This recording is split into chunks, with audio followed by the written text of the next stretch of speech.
Om Namo Bhagavate Vasudevaya. Om Namo Bhagavate Vasudevaya. Om Namo Bhagavate Vasudevaya. Narayanam Namaskritya Naram Chaiva Narottamam Devim Saraswatim Vyasam Tato Jayam Udirayet.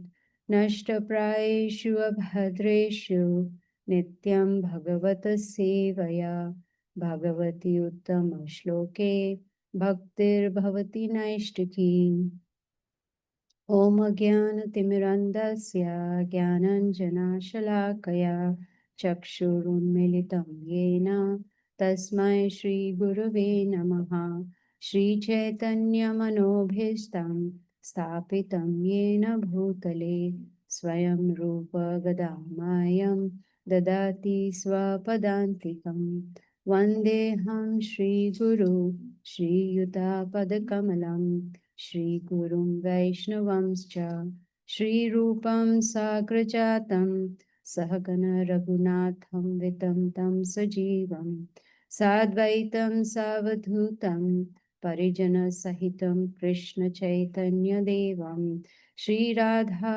कृष्णपदान् सहगण Lalita श्रीविशाखान्वितंश्च हे कृष्ण करुणा सिन्धु दीनबन्धु जगत्पते गोपेश गोपिका कान्त राधा कान्त नमोऽस्तु ते तप्त काञ्चन गौरङ्गी राधे वृन्दावनेश्वरी वृषभानुसुते देवी प्रणमामि हरिप्रिये वाञ्छाकल्पतरुभ्यश्च कृपा सिन्धुभ्य एव च पतितानां पावनेभ्यो वैष्णवेभ्यो नमो नमः जय श्री कृष्ण चैतन्य प्रभु नित्यानंद श्री अद्वैत गदाधर श्रीवासादि गौर भक्त वृंदा हरे Krishna Krishna Krishna Hare Hare Hare Rama,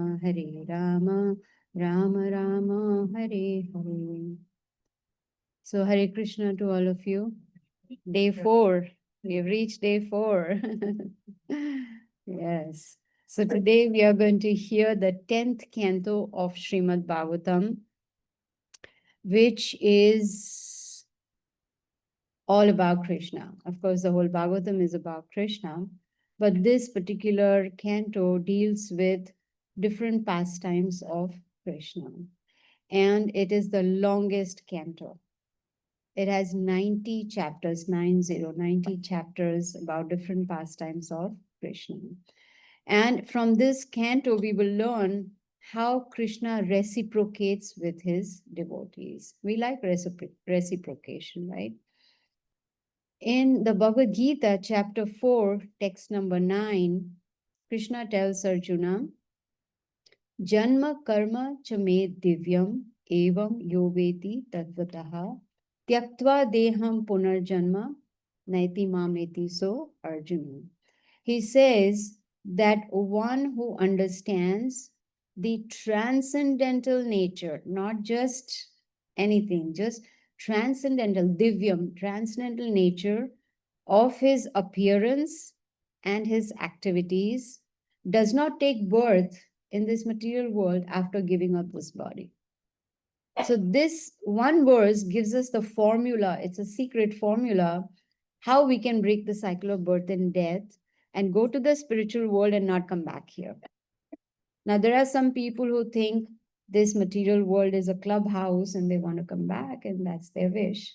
But from the scriptures, we come to know that this material world has 7 miseries. So here he's saying that one needs to understand how does Krishna appear. Normally people think Krishna takes birth, right? But that is wrong. He's not born like we are born from the womb of the mother. He appears. So how does he appear is what this beginning of Canto talks about.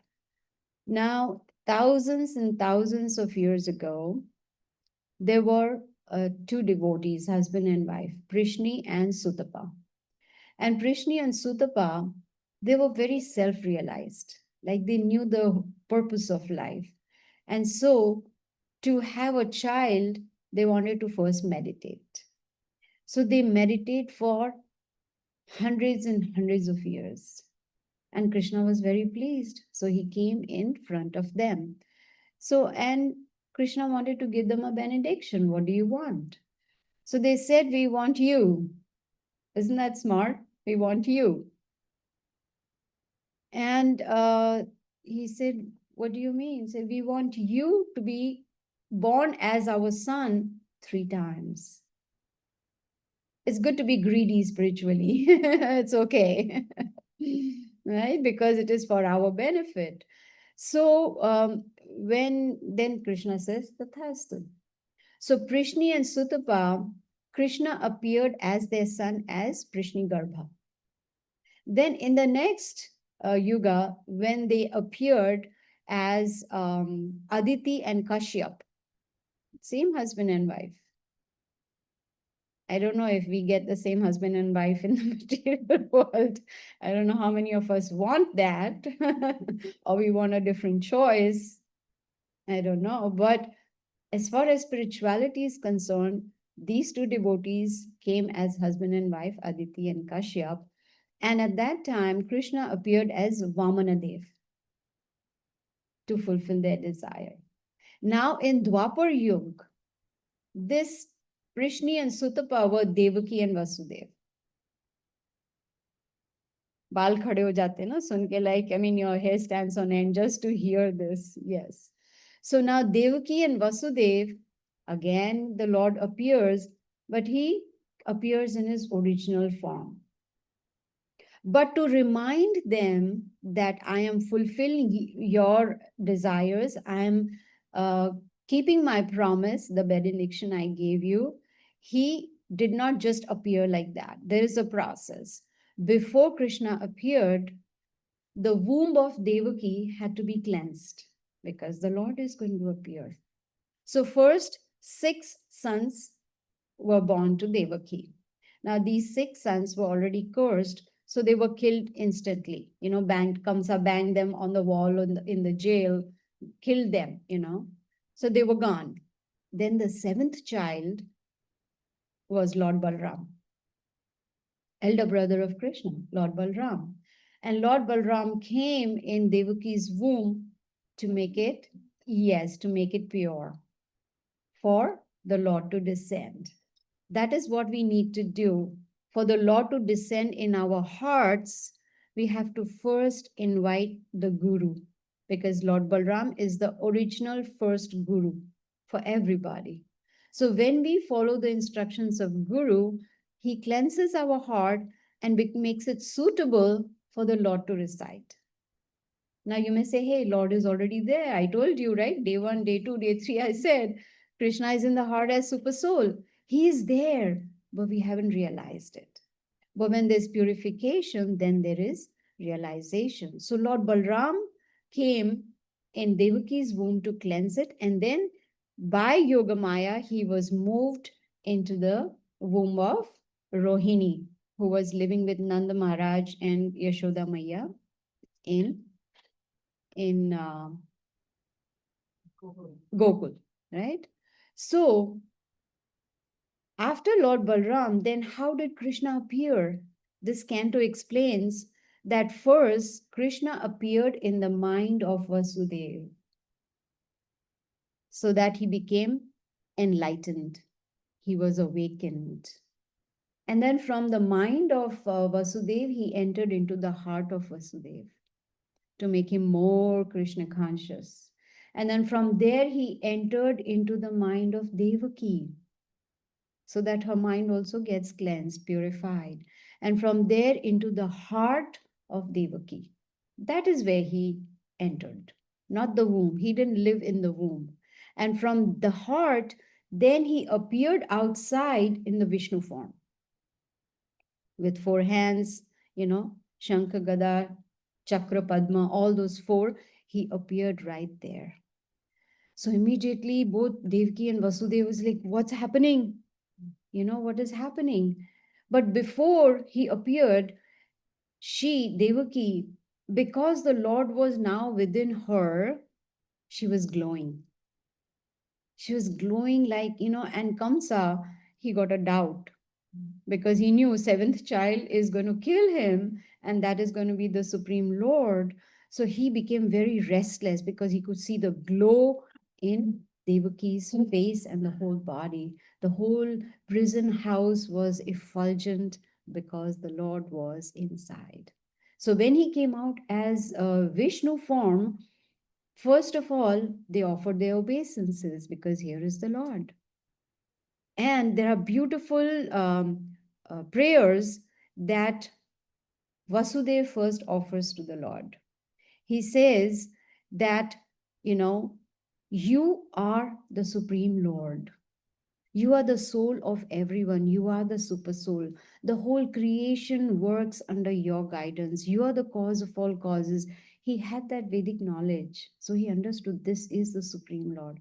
And just before Krishna appeared, it is mentioned in this canto that everything was bright. Everything. And at that time, the universe was surcharged with all the good qualities. There were beautiful lakes full of lotuses and lilies, very fragrant air blowing in the air. There was music coming from the heavenly planets. There were, varsha of pushpa, flowers coming down from up there, from up above. So everything was just Brahmanas were chanting the Vedic mantras. So everything was just perfectly set up. When we are born, what happens? We don't even want to go there, right? We come out crying and all messed up, all naked, no clothes, nothing. But here he appeared with beautiful yellow silk dhoti, with Vajanti mala ornaments and crown, and so beautiful.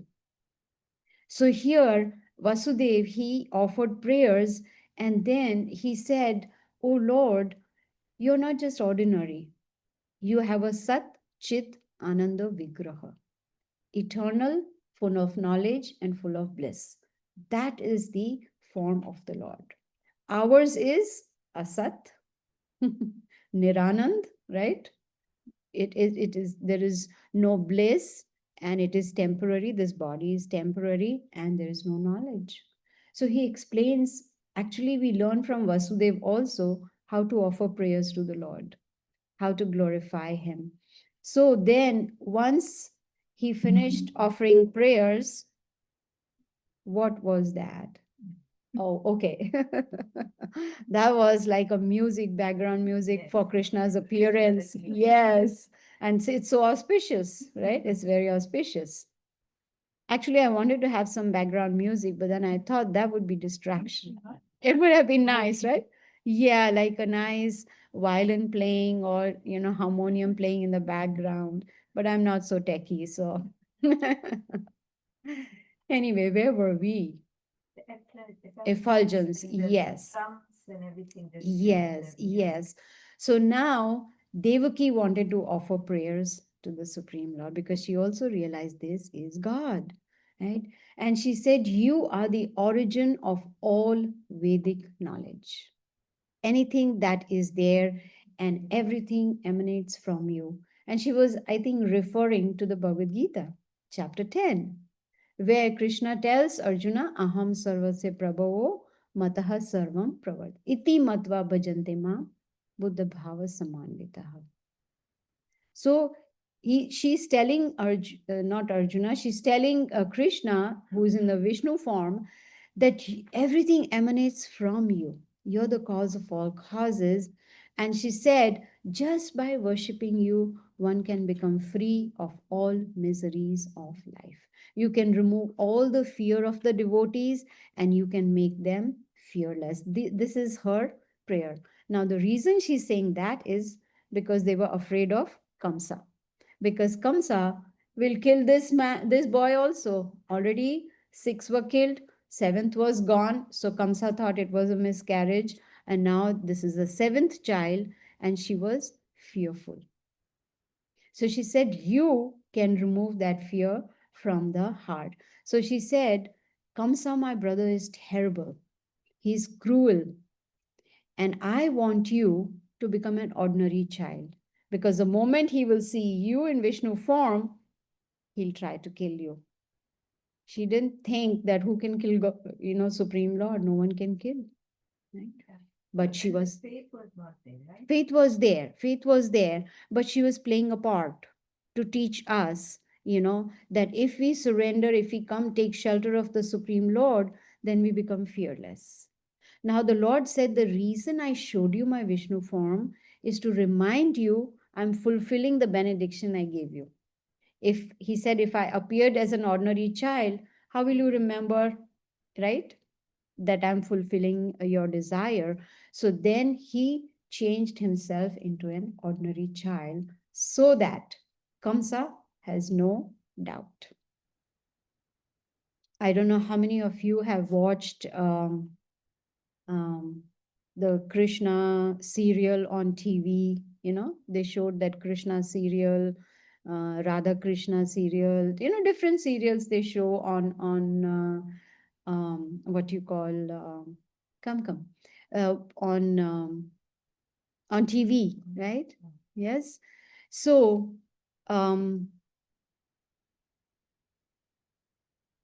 where was I? I forgot. Please come.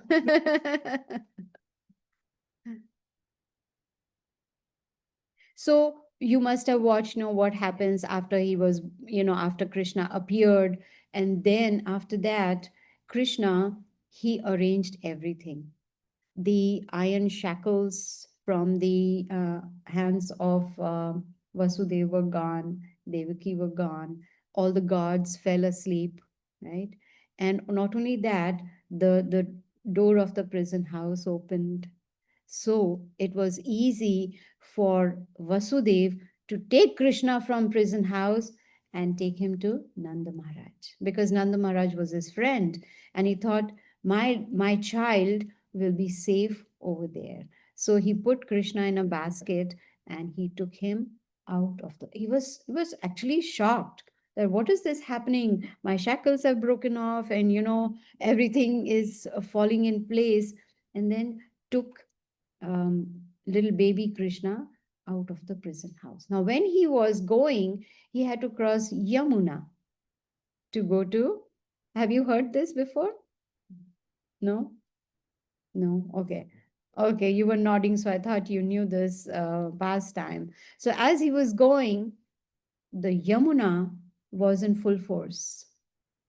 Yamuna was like ecstatic, ecstatic, like was with huge waves because she was having darshan of Krishna. Did you know Yamuna is wife of Krishna? Yes, yes, he married Yamuna afterwards. Yes, afterwards. We'll come to that towards the end of this class. So Vasudeva was thinking, there is thunderstorm, there's heavy rain. I have this small baby. There is no umbrella. I guess in those days there were no umbrellas. We smart people, discovered how to make an umbrella to save ourselves from the rain. And so Ananta Shesh, who is Lord Balram himself, that Ananta Shesh with many hoods, he came from behind and became an umbrella for Krishna so that he doesn't get wet. But the problem was, Yamuna was in such force that it was hard for him, Vasudev, to cross Yamuna. And the water was coming up till here, till here, till here, till here. Now, how do you breathe when there is water above the nose? The reason Yamuna was rising up was because she wanted to touch Krishna. Okay. And Krishna understood. So this baby Krishna took out his little foot, transcendental foot, out of the basket so that Yamuna could touch. And then once she did, she calmed down. And not only that, she opened up, she made a pathway for Vasudev to just walk. Have you ever heard of something like that? You go to a lake or a river, and as soon as you enter, the whole thing, there is a pathway, and you can just walk. Those who don't know swimming, like myself, you just walk, right? Moses also opened up the river. What? Moses? Moses? Oh, he did? Yeah. I didn't know that. With all disciples. Oh, okay. Nice to know that. I didn't know that. So Vasudeva was again shocked. What is this happening? This has never happened. But his main aim was to safely take Krishna to Nanda Maharaj. And because of Yoga Maya, the effect of the potency of Yoga Maya, everyone was asleep. Nanda Maharaj, Yashoda Maya had just given a birth to a baby girl. And from the acharyas, we know that she also gave birth to Krishna. Krishna, there were two Krishnas. Did you know that there were two Krishnas? One from Yashoda and one from Devaki. So when he reached Nanda Maharaj's house, he was happy everyone is asleep. He quietly went and he saw there is a baby next to Yashoda. So he exchanged the children. He put Krishna down there, took the baby girl, and this baby girl is none other than Yogamaya. Krishna had asked, so who's Yogamaya? She's energy of the Lord. And Krishna had asked Yogamaya to be born in Yashoda's house, and she had a mission to accomplish. So here, Vasudev picks up this baby girl, puts her in the basket, comes back to the prison house in Mathura, gives the baby girl to Devaki. What was the idea? They thought Kamsa is not going to kill a girl, right? The Akashvani was that the seventh son, seventh child, of course, the son is going to kill you. So they thought he'll be merciful. He's not going to kill a baby girl. So here comes and puts the baby girl in Devaki's lap, and immediately he gets shackled again.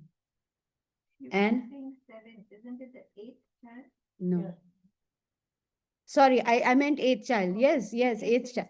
Sorry. I'm so engrossed in this pastime. You know, sometimes it happen, you get so engrossed and you're like, yes, the seventh child was Balram. It's the eighth child. Yes, eighth son. See, it helps to have. Yes. I should have said I was testing y'all. No humble body. So where was I? Not in Global Mall, but where was I? Yes, the shackles, the prison house, the door closed, the guards woke up and they heard the crying of the baby and they ran to Kamsa. Baby has come, child is born. And here comes Kamsa. He wanted to kill this eighth child. So when he comes, he says, baby girl? So Devaki begs him, please don't kill. She's just a girl. How can a girl kill you? She's so weak and so humble, and she won't do anything to you. And I will take her far, far away from you. He's like, I'm not taking any chance because the Supreme Lord can come in any form. So maybe this is the Supreme Lord, and afterwards he'll change himself into a boy or whatever.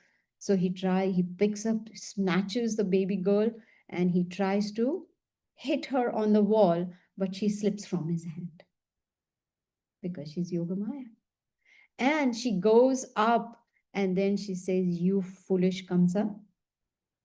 The eighth child who's supposed to kill you has already taken birth and he's not in Mathura. He's already gone. And just make sure that you be prepared. You are going to be killed by this eighth child. Now Kamsa was restless. He was already restless, but now he was very afraid. He knew he is very powerful, but he knew also, it is said in the scriptures that all these demons who are, Jai and Vijay, doorkeepers of Vaikuntha, they were self-realized. They had Vedic knowledge. Even Kamsa had knowledge. He knew the Vedas. He knew the difference between body and soul. He knew one who is born is sure to die, and after death, one is sure to be. He knew everything, right? But still, because Bhutana Manda Buddhi, like, being foolish, he was very proud of his position. that he is a conqueror, he is a controller. In fact, he even imprisoned his own father, Ugrasen, put him in prison. Why? Because the father was giving him good advice that please don't do this, please, don't imprison your sister and her husband, don't do that, don't kill these babies. But he would not listen. Then now, Kamsa, he calls his ministers what to do. The eighth child is already born, so they give him advice. See the effect of association. The association that he had, they advised him, kill all the babies born recently. Not just here, everywhere, all the villages. Go to all the villages and kill all the babies. Because we don't know which is the child. We don't know who is that eighth child of Devaki and Vasudev. So this was the mission. And that is how Kamsa sends Putana. Have you all heard about Putana, right? He sends Putana to kill all the children in all the villages, all those that were born in the last 1 week. Who was Putana? She was the daughter of Bali Maharaj. Remember, we heard about Bali Maharaj. I think yesterday we heard about him. Her name was Ratnamala. And when she saw Vamana Dev coming to Bali Maharaj, she had darshan of the Supreme Lord and she was mesmerized by his beauty. She was, and Vamana Dev is a dwarf incarnation, right? Very small, like a small child. She was so attracted to him that she had a deep desire to be his mother. I wish he was my child. That is a desire she had. See, it's very important to be mindful of what we desire. Very mindful, because sometimes Krishna fulfills it. I'll give you a very crude example. I'm not very proud of it, but I'll give that crude example. I was invited to give a class in someone's house, and they had said we are going to have lunch after that. And I don't know if everyone knows, I love idli sambar. And that day I had the desire for idli sambar. I don't know how, why, no idea. And there was idli sambar for prasad. I'm like, you have to be very careful what you desire. Then I was thinking, I wish I had a spiritual desire. Of course, I was eating prasad. It was offered to the Lord. But still, we got to be watchful of what we desire. Where was I? Putana. See how desires can distract you completely. Instead of meditating on Krishna, meditating on idli sambar is not a good idea. Not a good idea. So Putana, she was sent by Kamsa. And she also was a mystic yogi. She had mystic powers. Now, being a demon, you know how demons look like in olden days. Now, demons are in consciousness, but in physical appearance, they were very ugly, huge, with big teeth and big nails. Have you all watched Ramayana and seen Shurpanakha, right? So ugly like that. Yeah, the nose was cut off, Shurpanakha. So she thought, if I go in this form, babies are not going to come to me. They're going to start screaming and crying. So she changed herself into a very beautiful lady. She was so beautiful that the residents of Gokul, they were mesmerized. So when she was walking, chum, chum, chum, they all were walking behind him. We watch this in movies, right? See a beautiful lady and men, start going behind. So the residents, they gave up all their work and they were like with eyes and mouth open, going behind this beautiful lady. Who is she? She was so beautiful. It is mentioned she looked almost like goddess of fortune. Lakshmi Devi, so beautiful. So when she was, of course, had killed many babies, but now she reached the house of Yashoda Maya, where Krishna was. And she saw this baby, beautiful baby. and she wanted to kill this baby also. Now, Krishna knew that Putana has entered my house, so he closed his eyes. He didn't want to see her. He closed his eyes. And Yashoda, when she saw this beautiful lady, she said, "How can I help you?" She said, "Oh, I want to just take your baby in my arms." She said, "Yeah, yeah, sure, sure, take my baby." So she allowed Putana to take Krishna in her arms. And then everyone was busy, because they were trying to celebrate Krishna's birth, and, arrangements were going on, decorations and this and that. So she took baby Krishna and started walking out of the house far, far away. And then she took him to a secluded place and she wanted to nurse him. And what she had done, she had applied poison on her breast so that as soon as the child sucks, immediately the child is going to die. Now, she didn't know she's holding the Lord in her arms. And as soon as she started nursing the child, Krishna, he kept his eyes closed. The acharyas explain the reason his eyes were closed is because she was nursing him, which means she becomes a mother, right? And he was going to take away the life of this mother, and he didn't want, to see that. So he, while, sucking her, he sucked out her life. While drinking the milk, he sucked out her life, and she could not bear that pain. Chatpatana, she was like, oh no, she was trying to throw Krishna away, I don't want.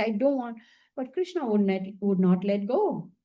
This is what Prabhupada explains. Once you come to Krishna, he doesn't let you go. That's why people are afraid to go to Supreme Lord.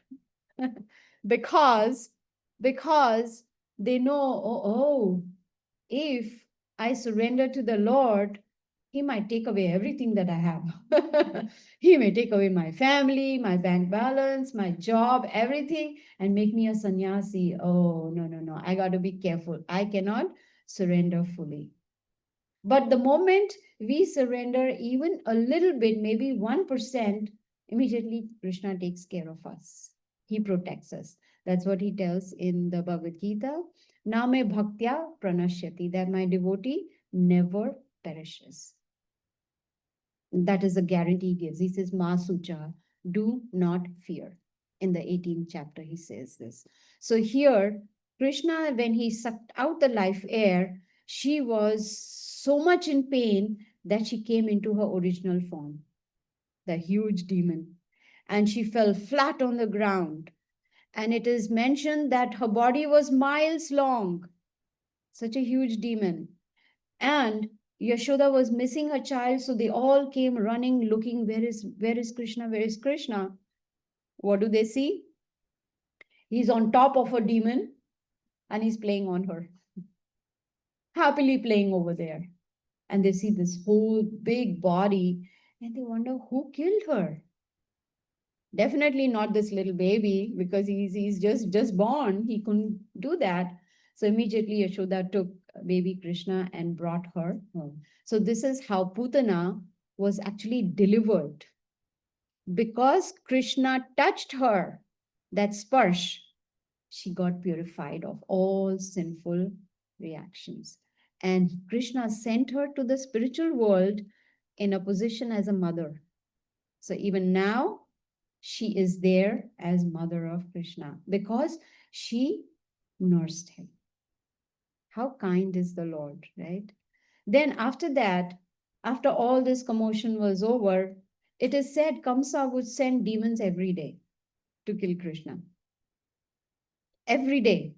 Imagine, for so many years, every day Krishna killed so many demons. And Prabhupada says it's not possible to list them all in Bhagavatam, otherwise Bhagavatam will be like so huge, no one would want to read it, right? So some pastimes are mentioned in this 10th canto of Srimad Bhagavatam. The next is he sent a demon who changed himself, disguised himself as a cart, bullock cart, as a cart. And he was just there in the front yard, of Nanda Maharaj's house, waiting for Krishna to come and he can kill. So, because there was a lot of singing and dancing going on, everyone was chanting the holy names and they were all very happy. Yashoda was very tired. Krishna was sleepy. So, what she did, because it was bright, sunny day, she saw there is a bullock cart. So, she put a little bichhana under the cart and put Krishna there, thinking he'll be saved from the sunlight. She didn't know she's putting him under a demon. And Krishna knows. So before the demon could do anything, Krishna just with his little toe, he touched the cart and boom, there was a big sound and the cart broke into pieces and the demon was dead. His name was Shakatasur. That was the demon. Kamsa was surprised. What is this? All the demons that I'm sending, this child is killing. Who is this child? Now, these demons were not alive to go back and tell Kamsa, oh, this is Krishna in Nanda Maharaj's house, right? So that remained a secret.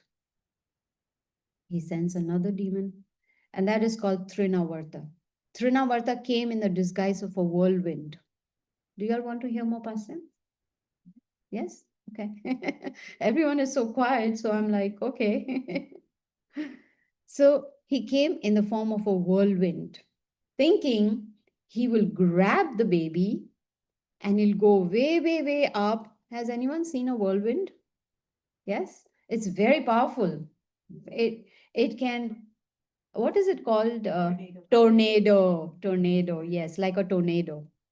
Tornado is a wind or in the sea? No, tornado is in the In the air. Yeah. Riptide is in the sea. What? Riptide is in the Oh, okay. So like a tornado. So what he did, he grabbed the baby who was by himself, just playing and laughing. He grabbed the baby Krishna, and started going up, and laughing, happy, so happy. Now he's going to kill this child. But as he was going up and up and up, first the babies are very light, right?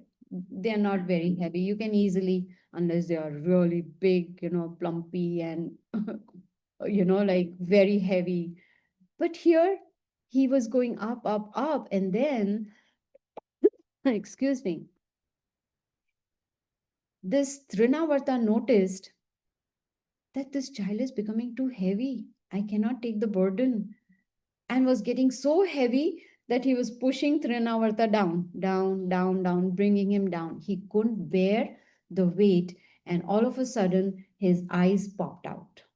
Trinavarta's eyes popped out, and he fell to the ground. And there was baby Krishna laughing and playing like as if nothing had happened. Again, Kamsa was like, what is going on? I am not able to kill one child. I have killed, managed to kill so many of them, but I'm not able to kill this child. How is it possible?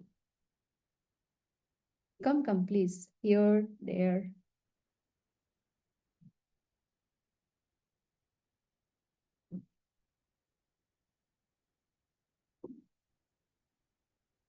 So now Krishna has grown up a little bit. And now that he's grown up, he is become more mischievous. Any children here mischievous, they're not going to agree, of course, but the parents will know. Or those who are grown up if they were mischievous when they were little. No, he's not. That's true. Oh. Hanuman has not come, otherwise I would have went. Oh, yes.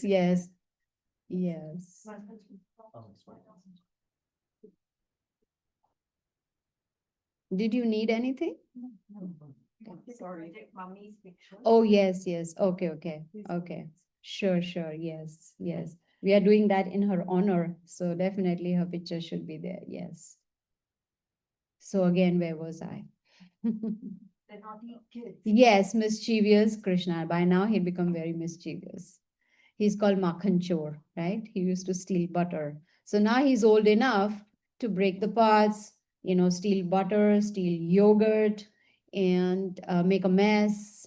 So one day he took his whole club, his party, his friends, all those little boys, he took them all together to do a big robbery, like big project.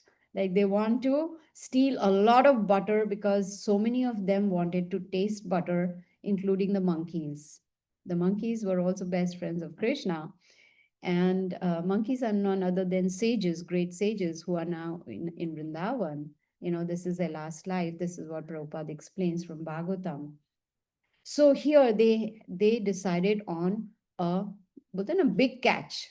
Like in business, we want to make a big deal, make a lot of money. So they thought we are going to steal a lot of butter. And they decided to quietly go into the room which was dark. Yashoda she used to churn butter, a lot of butter every day, and she would hang the pots from the ceiling. Why? Because she knew there's a thief in the house. Makhan Chor is in the house who's going to eat away all the butter. So they were hanging. So now Krishna and Balram with their friends, they are thinking, what should we do? How do we reach up there? How do we? So they found a big mortar, like what is it called in Hindi? Uh, no, I forget the name in Hindi. No, no. No. It's like a big like a can, big can, wooden mortar. It is, huh?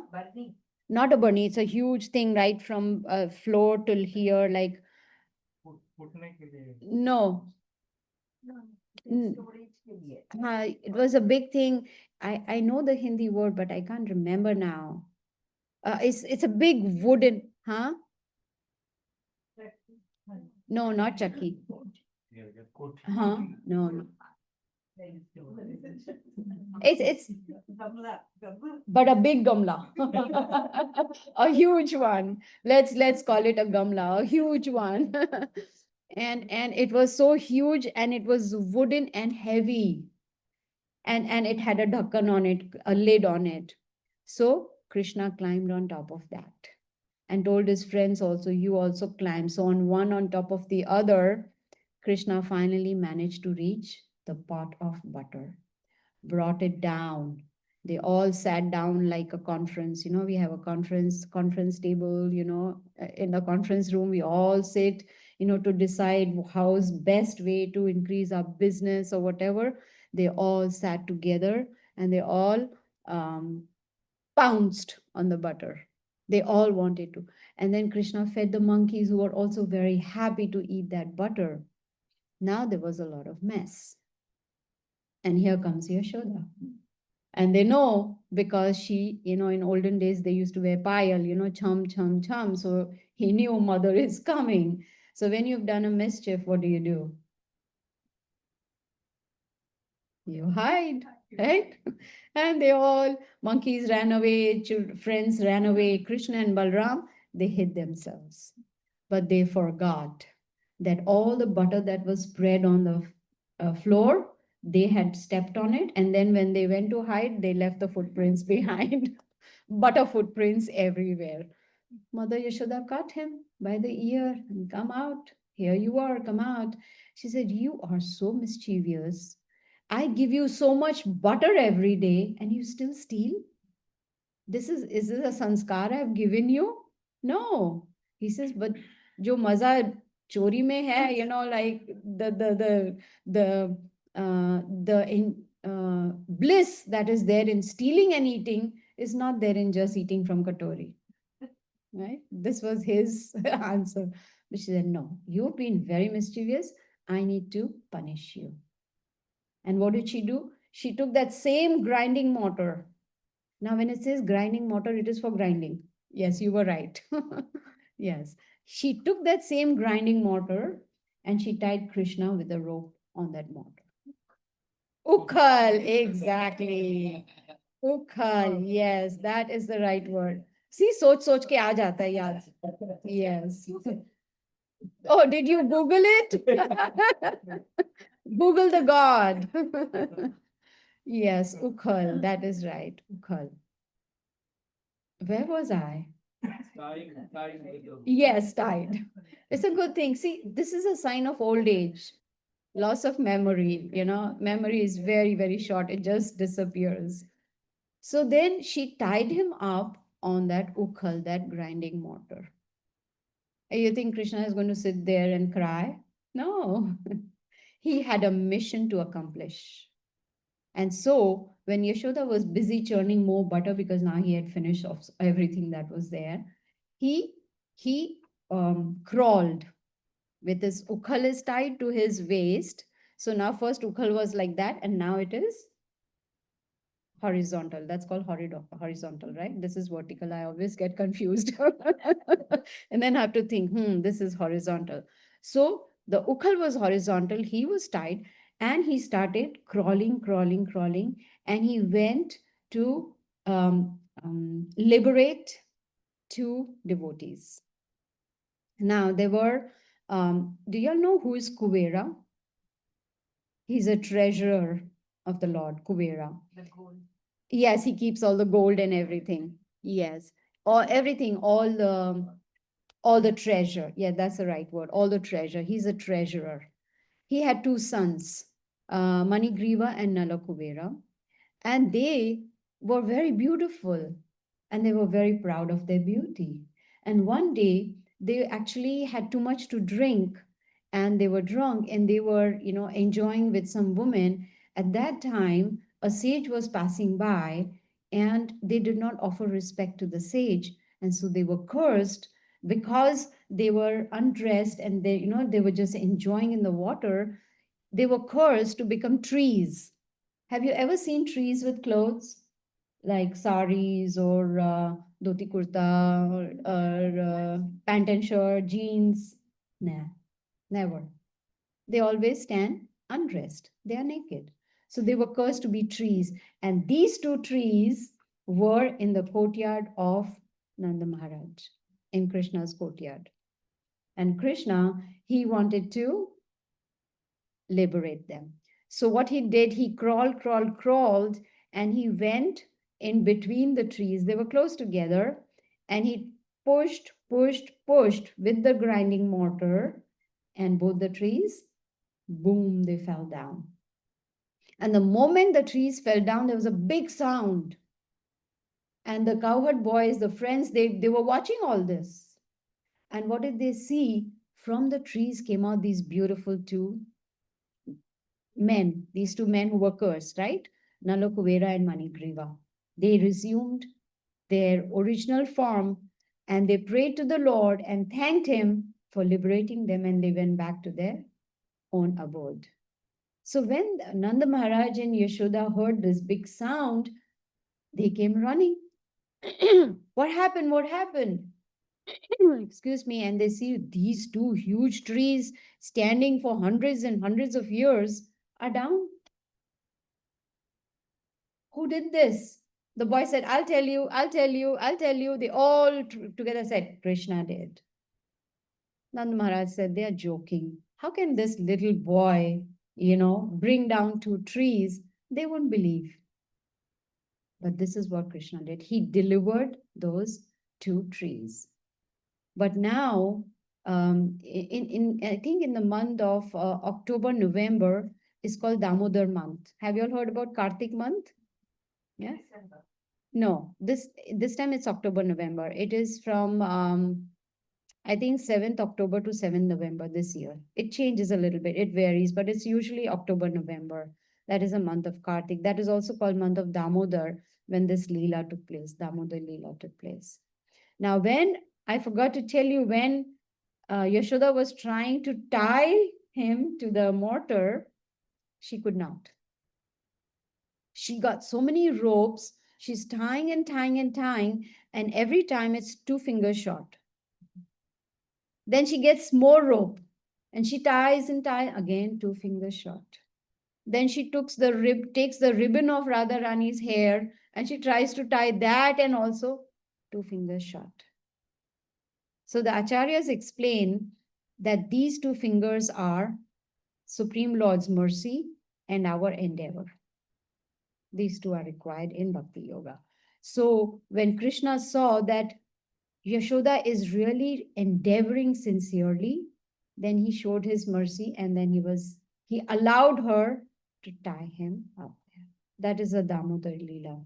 So it is said in the in 10th canto also in Srimad Bhagavatam that especially during this month of Kartik, October, November, excuse me, if anyone offers a ghee lamp to the Lord, a ghee lamp, there's a very nice Damodar Ashtakam. If you like, we can sing afterwards, or you all can do whichever bhajan you want. But if we sing that Damodar Ashtakam, offering a ghee lamp, we make our path open to go back to the spiritual world, which means we offer every day for the whole month the ghee lamp.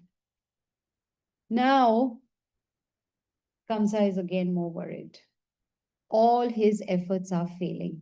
So then he sends another demon called Vatsasur. And this demon also has mystic power, and he changes himself into a calf. If y'all have heard, Krishna, when he was little, he was given the responsibility of taking care of calves. You know, take them to the forest, let them eat some grass, drink some water from the Yamuna, and then bring them back.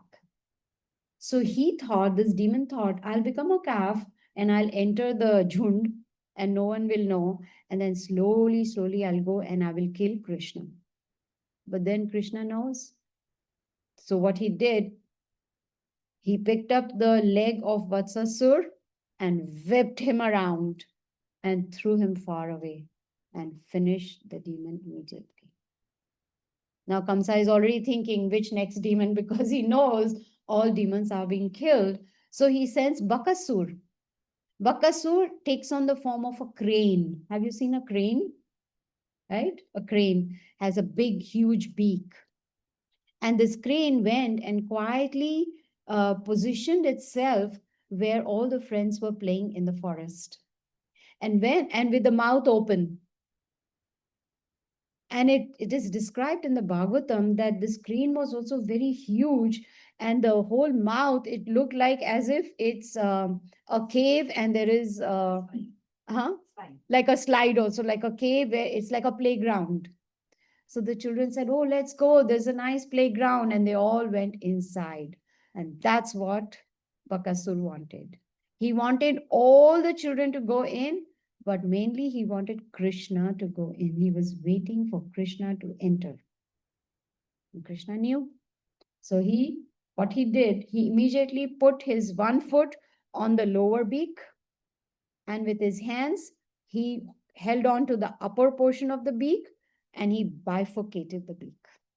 And here the demon started screaming in pain, bleeding, and eyes popping out, and so much excruciating pain. And immediately that demon died. And Krishna rescued all his friends from this Vatsasur. Sorry, Bakasur. You think Kamsa is going to keep quiet? No. He was on a mission to kill this child. So he sends another demon called Aghasur. Now, Aghasur was in the form of a python. Is he greater than, what is that, cobra? Python is bigger than a cobra. It is? It's huge. Anaconda. Anaconda. What is anaconda? Huh? Very big snake. That's the best way to put it. It's Ajgar. Sorry? Ajgar. Ajgar, yes. Ajgar in Hindi. Yes, Ajgar. Yes, Python is Ajgar in Hindi. Correct. So he sends this demon who takes the form of a python, right? And then now he wants Krishna also to enter his mouth. And Krishna very happily enters the mouth. Why? Because he wants to kill this demon. And as soon as Krishna enters, Krishna expands himself. He becomes bigger and bigger and bigger. Imagine if there is something in our throat and it starts growing, what will happen? We get choked. Yes, we get choked up, right? So here, that is what was happening to Aghasur. He couldn't breathe because Krishna, and because of Krishna's effulgence, his whole body was burning. And then Krishna became so big that this Aghasur's soul left the body from top of his head. Boom. And Aghasur was dead. There are so many pastimes. There are so many pastimes mentioned. I said 90 chapters. We don't have time to relate 90 pastimes in 1.5 hours. But we can see, what do we learn from all these pastimes of Krishna? What do you think we learn? Something. These things that are inside, how to get rid of them. When we're having, how to overcome the different challenges that we face. Yes, and all the anarthas that I was talking about, unwanted things in the heart, how do we get rid of them? See, the big anartha that comes ahead was pride. He was very proud of his position and he thought he was unbeatable, unconquerable. And that is why he was, doing all these sinful activities, sending all these demons to kill a little child, not realizing that this is the Supreme Lord. So, from these pastimes, we learn how, Krishna can help us to remove all these unwanted things from our heart. Lord Brahma is considered the second creator, as I was talking about this on day one. He also became proud. Can you believe that? Second creator also became proud. One day he was watching Krishna playing with his friends. They used to bring lunch kapotlis, in olden days. Your mother would pack the lunch in a cloth, huh? Tiffin, yes, tiffin. But in those days, tiffin was a cloth. They would put the food in the cloth, make a potli, and they would hang the potli on their back, and they would go and play. And then once they were hungry and thirsty, they would all sit in a circle, and they would all open their potlis, and each one could take anyone's food. Anyone's, grab this one's or that one's. Sometimes they would take the potli and throw to someone else. Okay, have you all played that game in school? You take an item of some friend and throw it to someone else, and here this child is running to catch that, and then that person throws it to another child, right? So you keep this is how they would play in the forest. So once they were sitting and eating and playing like this, Brahma was watching from up there, and he said, "Who says this little boy is God? Supreme Lord doesn't do that.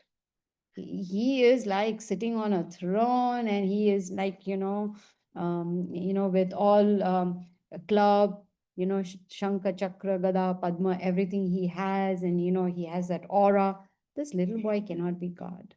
He said, "Let me teach him a lesson." So what he did, Brahma stole all the cowherd boys and all the calves and put them in a cave.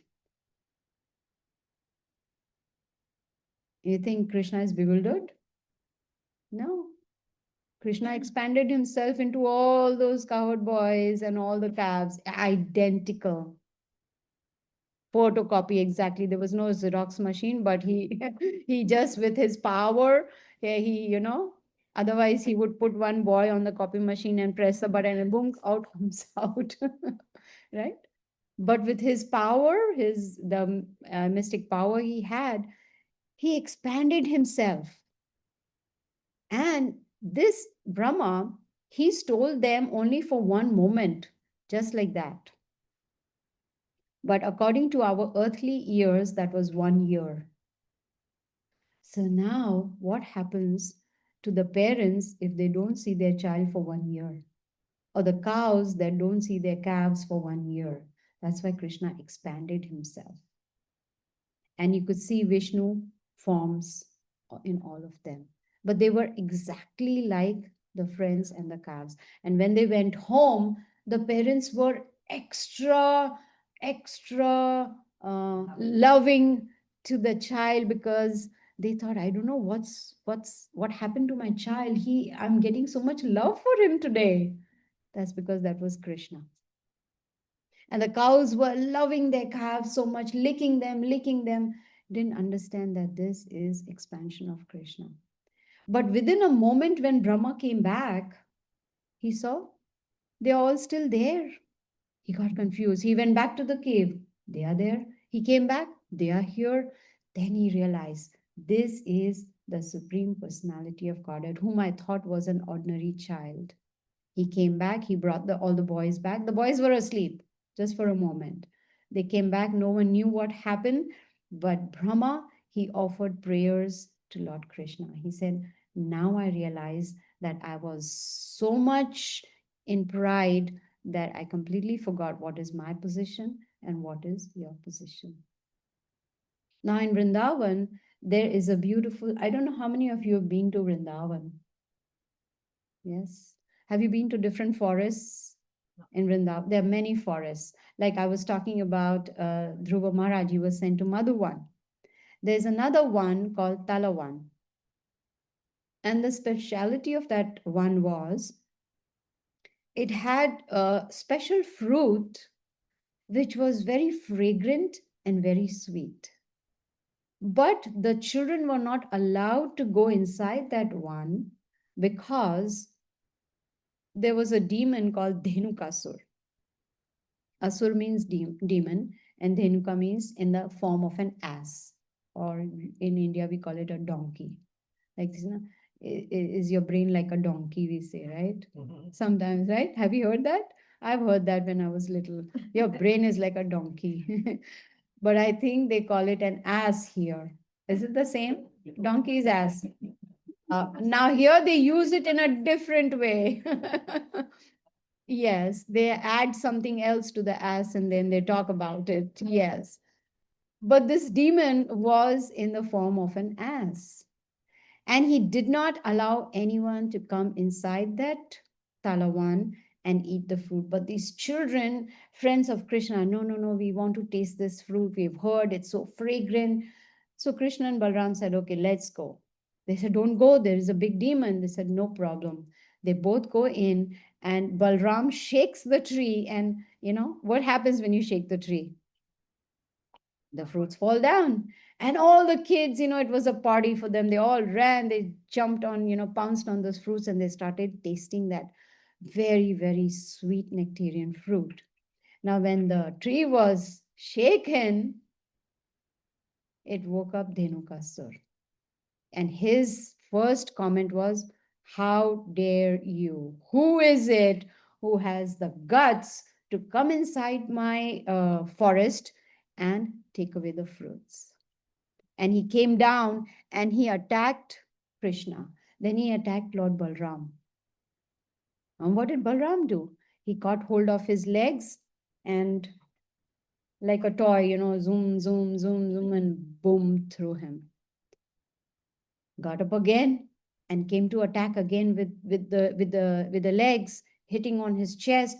Again picked him and, you know, whipped him, and threw him so far and so hard that Dhenukasur died. And now the Talavan was free of demon. He had many demon friends also. So Krishna and Balram killed all of them. So after that, the children were able to go inside that forest and enjoy that fruit. Do you want me to continue? Yeah. Not tired of pastimes? I mean, you will be polite and you won't say, no, stop. For our everyday life. So when you tell the Yes. story, we can relate it. Yes, very important. So nowadays we don't find demons, you know, with long teeth and nails and, you know, ugly faces or anything. No, huge bodies. No. Demon is in the state of consciousness. So here it's referring to our state of consciousness. So if we, as human beings, do not remove these unwanted things from the heart, then our consciousness gets contaminated. So if we have lust, anger, pride, greed, envy, illusion, everything in the heart, it may be in small degree, it may be in large degree, but if we don't purify the heart, then it affects our consciousness. You see? So then our thought process changes, then we start thinking in those terms. So if there's no spirituality in life, then we become very materialistic. And what does that mean? We only think about the body. We forget the soul. Let's take an example. There was this child who was crying and telling his father that I want a parrot. I want a pet parrot. So, sure, father took him to the pet store and they chose the parrot he wanted. Parrot has to be in a cage, right? Otherwise, it's going to fly away within a second. So, they bought a beautiful cage which was gold plated. And he also bought toys for, no, he didn't buy toys. He just bought the cage and the parrot and came home. And he was noticing parrot is not doing anything, you know, is not making any sound, is not moving. So they went back to the store and said, why? What is something wrong with the parrot? So the shopkeeper said, no. Did you put some toys in there? He said, oh no. So they bought some toys, hoping parrot will be entertained. No, came back to the store. What should we do? Oh, did you put a ladder? So the parrot likes to go up and down in the cage. No. Okay, buy the ladder and put that. Then afterwards, the parrot died. So went back with the cage. Now this boy used to polish the cage every day, used to give toys to the parrot. Now they took the dead parrot back to the store. You gave us the wrong parrot. This parrot was neither talking, nor moving, nor going up and down, nor playing with the toys. So the shopkeeper asked, did you feed the parrot? No, you didn't tell us to feed the parrot. So how is the parrot going to survive? Right? So what was the child doing? Only taking care of the cage, polishing the cage, which is this body. The parrot is the actual, which is the soul inside the body. So our soul is like this parrot is inside the cage. This body is a cage. So we need to feed this. Yes, we need to feed the soul. And that is why we have Krishna Katha. we hear, we get spiritual knowledge, we chant, right? That is the food for the soul. So when we do that, then the consciousness becomes pure. Then the demon mentality is not there in the heart. You see? So just like Krishna is killing these demons, we need to kill these demons which are in the heart: lust, anger, greed, pride. How? By spirituality. So here, after Dhenukasur, now Kamsa sends Kaliya, tells Kaliya to poison the whole lake of Yamuna, the whole Yamuna river, so that all the residents of Vrindavan die. How many of you have heard about Kaliya? Not everybody. He was a poisonous, snakes are poisonous, of course, right? But he had many hoods and he was contaminating the river Yamuna. And so what did Krishna have to do? He went down inside the river and he warned Kaliya to leave Yamuna and go. Otherwise, he'll be killed. He did not listen because Kaliya also was very proud. So Krishna danced on his hoods. Danced on his hoods. And the Bhagavatam says that just by the touch of Krishna's lotus feet on the hoods of Kaliya, he became pure. In fact, his wives had, Nagapatnis, they prayed to the Lord, please save our husband. He is our only husband, He had many wives. But then Kaliya understood, he got purified and he left Yamuna river. And that is where the whole river Yamuna again was pure. Next, do you want to still hear more? Yes. Yes, the more we hear, the more we get purified. Yes. Anyone tired? No. Okay. You would be polite. You wouldn't say yes. That is courtesy. So next, Kamsa sends Pralambasura. And guess what? This Pralambasura demon, he disguises himself as a cowherd boy. So Krishna and all the boys will think this is just one of our friends. And he joins their group. They were playing hide and seek. What are the games children play? Children don't go to the forest, but if they did, what games would they play? First would be hide and seek, right? Hide and seek. So everybody hides and one of them seeks, right? Finds them. So they started playing different games, but they came up with another game that we will have two parties.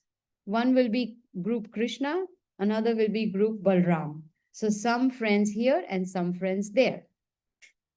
And their game was, there is a game where you run and then you touch somebody and they're out. What is that called? Tag. Tag. Oh, that's called tag. Oh, thank you. I'm learning a lot in these 5 days. So they started playing this tag game, and they decided the group that is going to lose is going to carry the group that wins on their shoulders. Did you understand? The one that loses is going to carry the winners on their shoulders. So what this demon Pralambasura did, he disguised himself as a friend and he was in the group of Krishna. And unfortunately, Krishna's group lost. Balram's group won. So now all the friends from Balram's group went on the shoulders of Krishna's group. So Balram, he sat on the shoulder of Pralambasur. Pralambasur wanted that because he thought, if I take one of these boys, then I will take them far away and then kill them.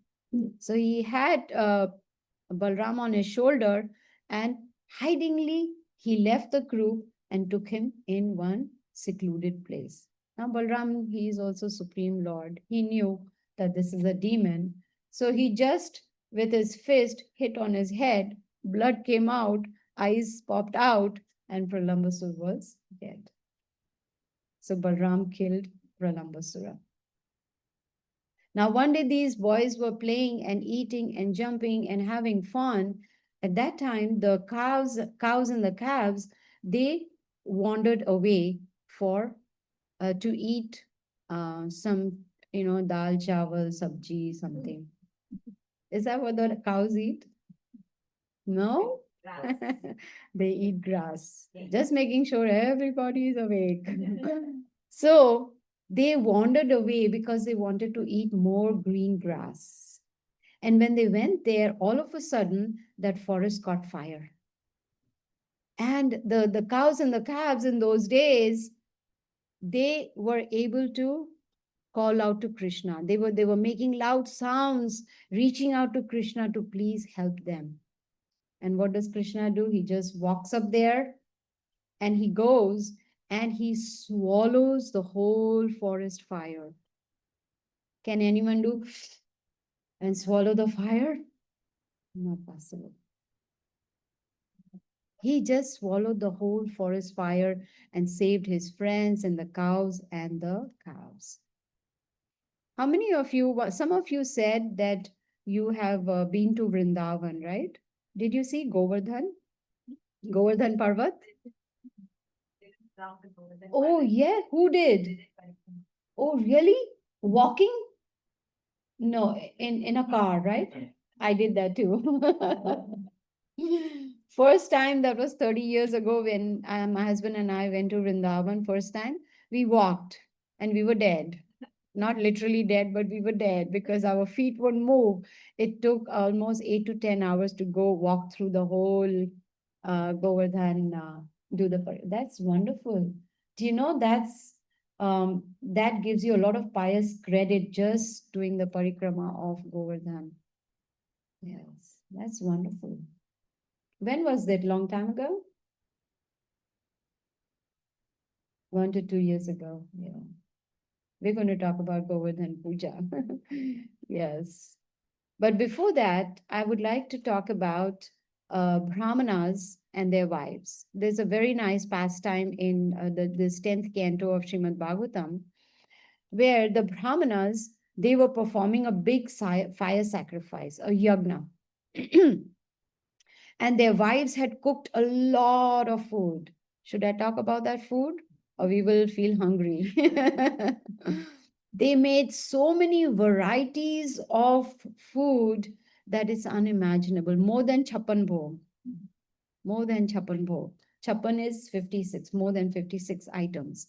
And so these brahmanas, they were so busy, performing this ritual, Om Swaha, and, putting grains and offering everything and chanting the mantras. At that time, Krishna's friends, they told Krishna and Balaram, we are very hungry. Today, our food is all finished, our potlis are empty, and we are very hungry. What to do? Please arrange. So Krishna said, nearby, these brahmanas, they are doing a fire sacrifice, and their wives have made a lot of preparations. Just go and tell these brahmanas that, we are hungry, to give some food. They went. The brahmana said, no, we are very busy. We have to do this fire sacrifice. We are focusing on this fire sacrifice. And they sent the boys back. The boys were disappointed. So they said, now what to do? So Krishna said, the wives of the brahmanas, they are more pious. You go to them and you tell them, nearby Krishna and Balram are hungry and we want food. So sure enough, when they went to Brahmana's wives, the moment they heard the name of Krishna and Balram and that they are hungry, they felt very distressed that, oh, Krishna and Balram are hungry. What does the mother do when knows that child is hungry? Immediately give food, right? Of course, some mothers who are busy will say, go fetch it yourself. There is this in the fridge, there is that, there is some snack, there's some biscuits, go eat, right? But these Brahmanas' wives, they took everything that they had cooked, everything, to Krishna and Balram to offer it to them. They had never seen Krishna Balram. They had only heard about him. They only heard about them, that they are beautiful. The description, Krishna is dark blue like a rain cloud with curly hair and wears beautiful yellow garments and ornaments. And Balram wears blue clothes. He's white, very beautiful. They had just heard and they were so attracted that they came running, with not running because food will fall if they run, but they hurriedly came with all the food to give to Krishna, Balram, and all the friends over there. The wives were completely satisfied having darshan of Krishna and Balram. They just were so mesmerized. They sat there watching them eat all the I'm not going to talk what they offered because then we'll be hungry and then the mind will go towards the food. Like I talked about idli sambar, right? It'll go there. So Krishna explained, that this is how devotion should be. We have not seen the Supreme Lord doesn't mean we cannot have devotion for him. Just by hearing about him, the desire to understand him develops. So this is how the Brahmana's wives, they got blessed by Krishna and Balram just by surrendering their food to him. The Brahmanas then realized that what is the point of doing fire sacrifice if we are not actually offering the bhoga, the food, to the person for whom we are doing the sacrifice, right? What is that fire sacrifice? It is said the Yagna Kunda is the mouth of Lord Vishnu. So when the Brahmanas are putting the ingredients, they are feeding Lord Vishnu. They are putting, right? And here Sakshat Vishnu is there and they are not feeding him. So this is, and they begged forgiveness from their wives. They begged forgiveness from Krishna also. Now we come to Govardhan Puja. It was a custom in Gokul that Nanda Maharaj and all the residents of Gokul, they used to do Indra Puja every year. Why? Because Indra is the one who provides rain. And for agriculturists, rain is important, to grow their grains, fruits, vegetables. So they would do Indra Puja every year and on a large scale. They would prepare a lot of food items, a lot of ingredients, a fire sacrifice, and they would chant the names of Indra and offer everything. But this time, Krishna asked a question to his father. What are you doing? So he said, oh, we are just doing Indra Puja. We do this every year. Why are you doing? Oh, because he is the one who provides the rain to us, and because of that, everything grows, etc. Then Krishna explained to his father. Now, again, we learned, remember, Kapila Muni teaches his mother Devahuti. So here, son Krishna is teaching his father Nanda Maharaj the importance of, instead of worshipping Indra, you should worship Govardhan Parvat. Because Govardhan Parvat is the one that is providing everything. It's providing green grass for the cows and calves. It has waterfalls. It has big trees, to get shade, to give us. It's providing everything. So let us do Govardhan Puja. Now, once they started using all the paraphernalia for Govardhan Puja, Indra was very angry. Indra is also proud. He's like, I am the controller of rain. How dare this little boy who was 6 or 7 years old is moving the puja from my puja, instead worshipping a hill, Govardhan hill.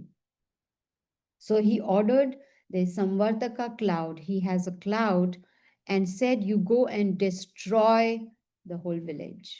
You pour so much rain, it is mentioned in this canto, that the raindrops were almost like the size of a column, a pillar like column, so heavy rain. So everything was getting destroyed in the village. And Krishna, what does he do? He lifts the Govardhan hill with his little finger. On the tip of his little finger, he carried the whole hill. I cannot even carry a water bottle. There it goes. The little finger, right? Cannot do anything. But God can do. Supreme Lord can do. He carried, and not just for a few seconds, 7 days, 7 nights. He told everyone, cows, calves, animals, all the residents to come under that Govardhan hill so that they can be protected for 7 days and 7 nights. And what did they do? They didn't say, oh, I'm hungry, where's pizza? Oh, where is pasta? I'm thirsty, I want Coke. No. Everybody was just looking at Krishna's beautiful face, and they never felt hungry or thirsty for 7 days, 7 nights. Do you know how Chapan Bhog came around? Yashoda Maya used to feed her husband 8 times every day. So because he was hungry 7 days, 7 into 8 is 56. She fed him 56 items when Govardhan Puja was over. That is how Chapan Bhog came about. Then she started giving him Chapan Bhog every day because she thought 7 days he didn't eat. So I need to make up for all that lost energy and lost nutrition or whatever it may be. That is how Chapan Bhog. Now, who is Govardhan Hill? It's a very nice story in the Puranas. It is said that Govardhan Hill obviously is the son of a hill, right? A mountain.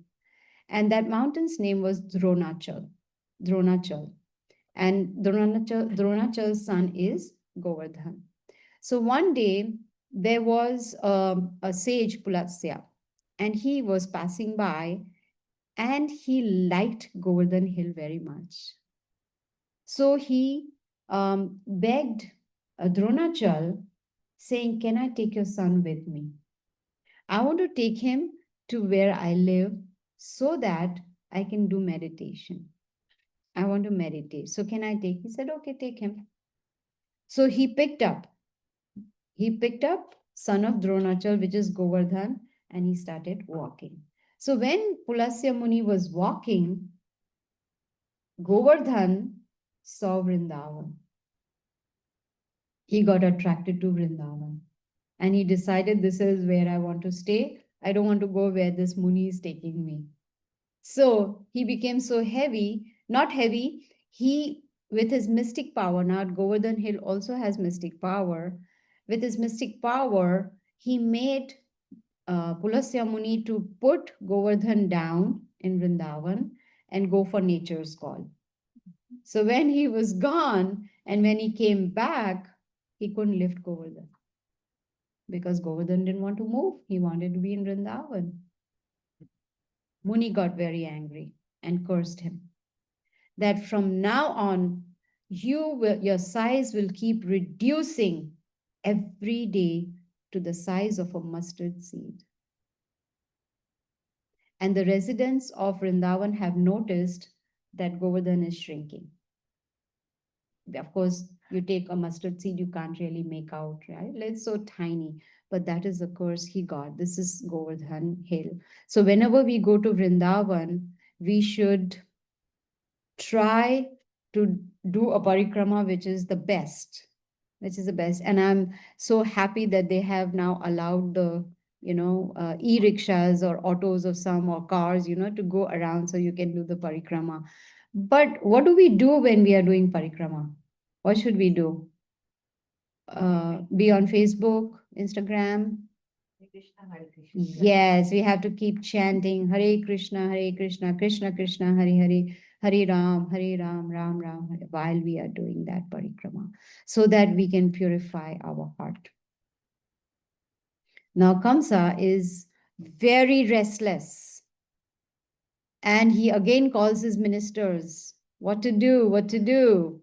And he gets an idea that he calls Akrura, who was also an uncle of Krishna, but he was on the side of Kamsa because of political reasons. So he calls Akrura and he says, I want you to go to Vrindavan and bring Krishna and Balram with you to Mathura. Why? Because he wanted to kill Krishna and Balram. And he calls his two wrestlers. Anyone knows the names of those wrestlers? Mushtika and Chanura. Very, very powerful wrestlers. And his plan is that as soon as Krishna and Balram are brought by Akrura into Vrindavan, first of all, he'll have that huge, powerful elephant, Kuvalyapid, to crush both of them. If they survive, he's going to hold a wrestling match and he will send Mushtika and Chanura to crush both these children to death. This was his plan. And Krishna knows the plan. So when Akrura came to Vrindavan to take them to Mathura, they gladly went with Akrura. But once they went into the city of Mathura, Krishna was able to kill Kuvalapid. The elephant, boom, just like that, pick the leg and just throw. Yeah, throw. That's it. Finished. It's like take a toy, just take a toy, just spin and just throw it away like that.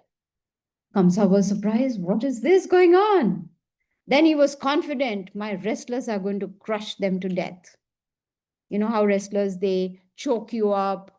I don't know. Anyone watch WWE? That's what it's called, right? What does it stand for? Wrestlers? No. What is it called? What does it stand for? World Wrestling. World Wrestling something. Something, I know. Something. What? I don't know. 11. Is 11 okay? I mean, I can speak till midnight also, but you all will be sleepy. Huh. And then we again start. So now only a little is left, so we can finish and then we can do bhajan for 30 minutes. That'll be nice. Yes. Because I want to hear that bhajan again of Sri Narayan. Besides, of course, other bhajans. We're talking about the wrestling. Yeah, I was going to say, where was I? Thank you. Yes, because my memory is not so very sharp. So again, oh yes, we were talking about The wrestlers came. the wrestlers. Yes, so he called Krishna and Balram in the wrestling arena. And oh, that reminds me, many years ago. Now I don't have a TV at home, but many years ago, my son wanted me to see this WWE. And I couldn't breathe watching that. Because the way they, patak patak, like, choking and then throwing and, screaming and still getting up and again, it was too hard to watch. And here, Kamsa arranged this arena just to crush Krishna and Balram. Krishna and Balram, little boys, but the residents who were watching, they were screaming, no, this is unfair. Huge, Mushtika and Chanura for these little 7-year-old boys. That's not fair at all. And Mushtika, Chanura, very confident. Oh, these little boys, just take one hand and patakke, finish them. But no, Krishna and Balram killed them also. They were flat on the ground. And at that time, Kamsa was now the most fearful, because he understood my end is near. And Krishna, after, killing Mushtika and Chanura, he went straight up to the dais where Kamsa was sitting, and he pulled him out of that dais, brought him in the wrestling arena, and killed Kamsa. That is how Kamsa died. You see? After that, this canto talks about Krishna. Now he's grown up and he builds Dwarka. How many of you have been to Dwarka? It's a beautiful place. And Bet Dwarka, right? It's in the middle of the ocean, yes. Okay. Oh, okay. Okay. Okay.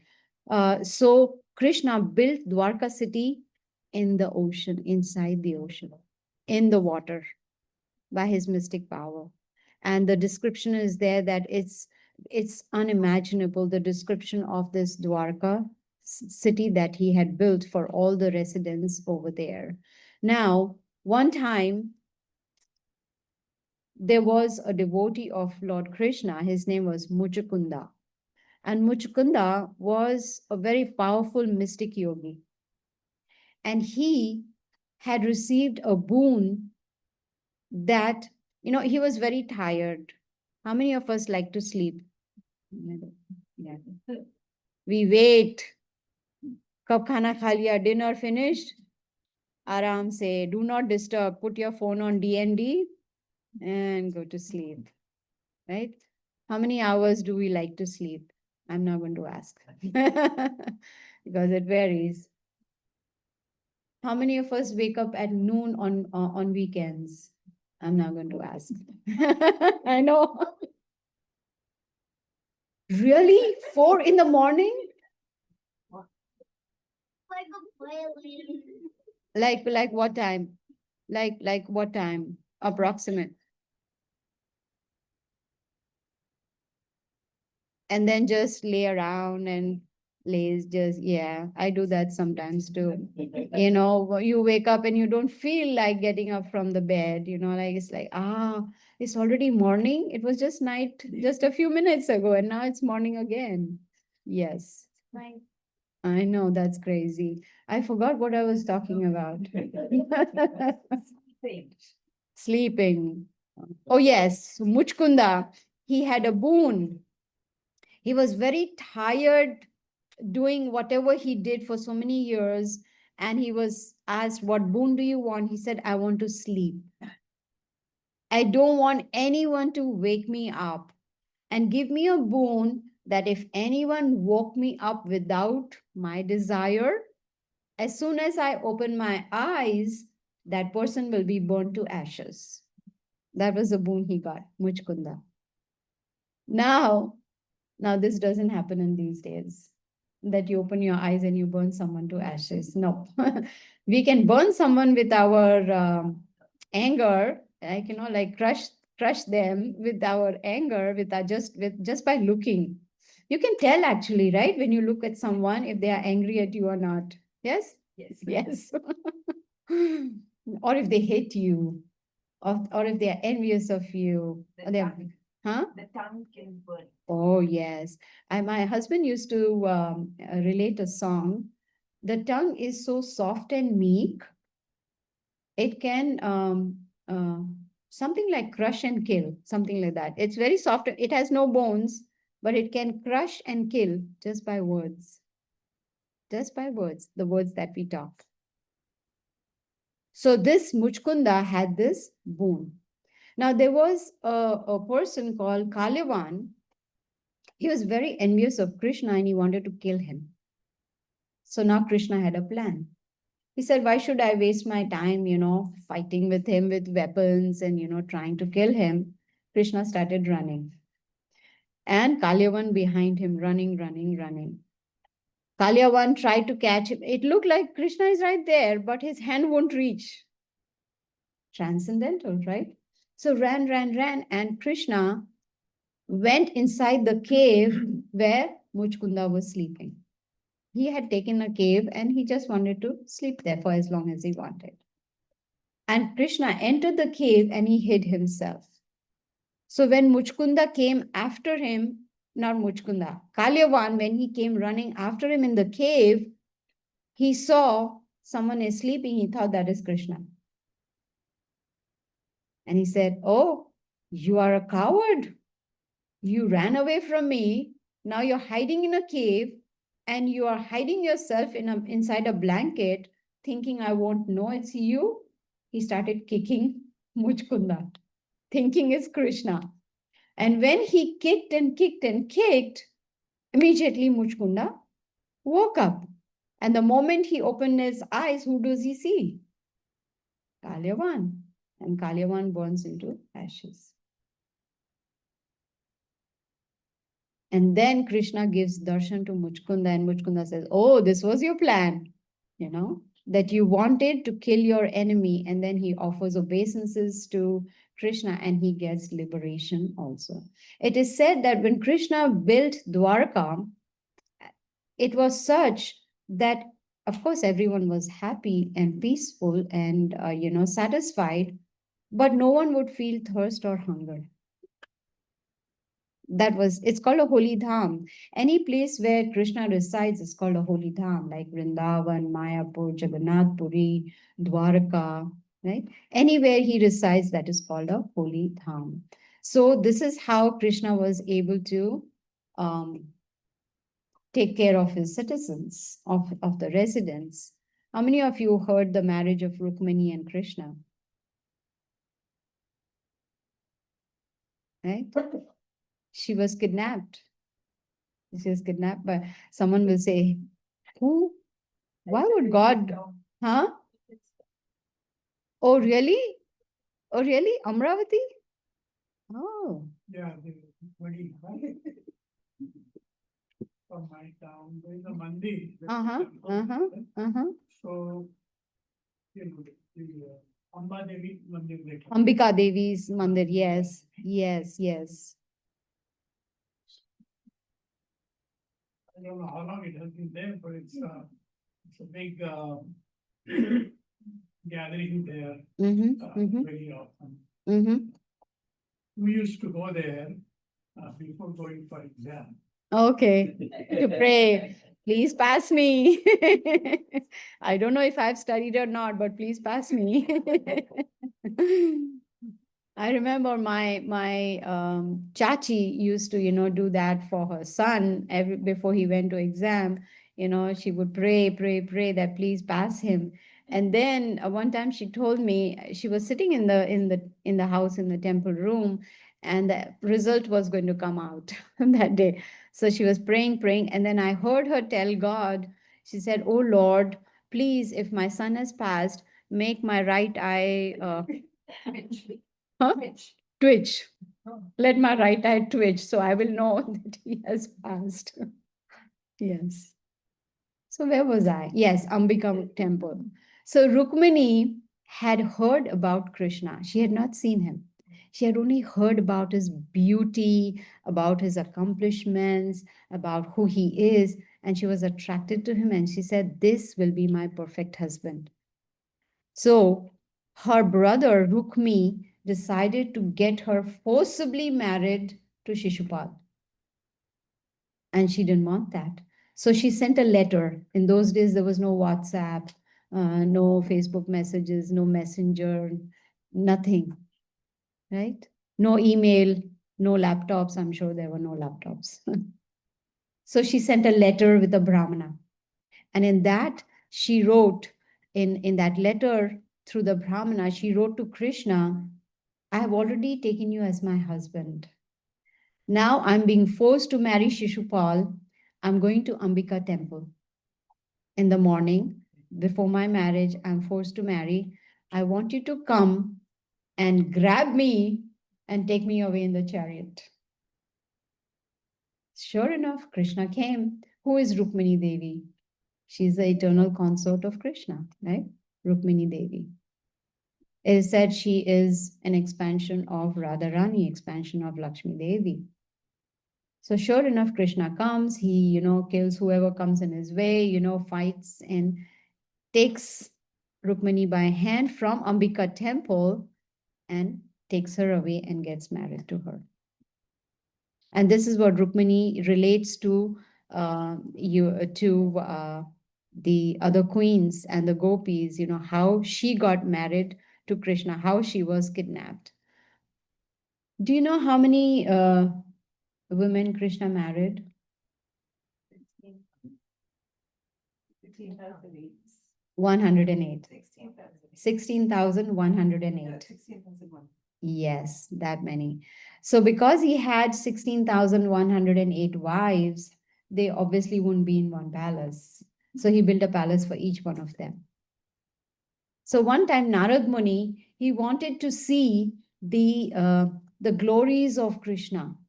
What does he do? Does he live like a normal husband or like a normal father? And he had 10 sons from each wife. So you do the math. The total number of children. It is said, I even wrote down, it is said, Krishna, he had 38 million teachers to teach his children because there were so many children. 16,108 into 10. No, 100 into 100. He had 10 sons? Huh? You said so many teachers. 38 million. Let me see. I wrote it down somewhere. 38 million something. 38 point some. 61,008. Yes, that is correct. Exactly. That is exactly correct. So because there were thousands of children, he had 38 million teachers to teach his children. So Narad Muni visits. He goes to palace number 1. And what does he see? Krishna is talking to Rukmini. They're having a nice conversation. He says, well, Krishna is busy here. The other wives must be bored. Let me go see them. He goes to palace number 2. Krishna is playing with his children. He said, how is that possible? He goes to palace number 3 and he sees Krishna is meditating. Palace number 4, he is, a ghoda and the son is sitting on this ghoda and Krishna is walking like a ghoda, like children sit on the horsey ride is called. Then he realizes this is the Supreme Lord. He was present at the same time in all the palaces with his wife and children. This is how he expanded himself. And when it was time for him to go into what is that sabha called where they have meetings? Conference. We call it conference room. Darbar, their darbar. Then all the Krishnas will come together, all expansions would come together, and one Krishna would go into of course, you wouldn't want to see 16,100 Krishnas in the darbar, each one talking, no. So all of them would come together and go and discuss how to run the kingdom. So Narad Muni was able to understand that this is a Supreme Lord.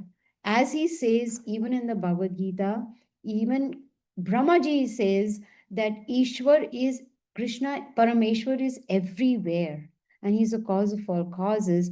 And he could see Krishna was present everywhere. We learn that even in Bhagavad Gita. Then this particular canto also talks about Sudama. How many of you have heard about Sudama? Yes.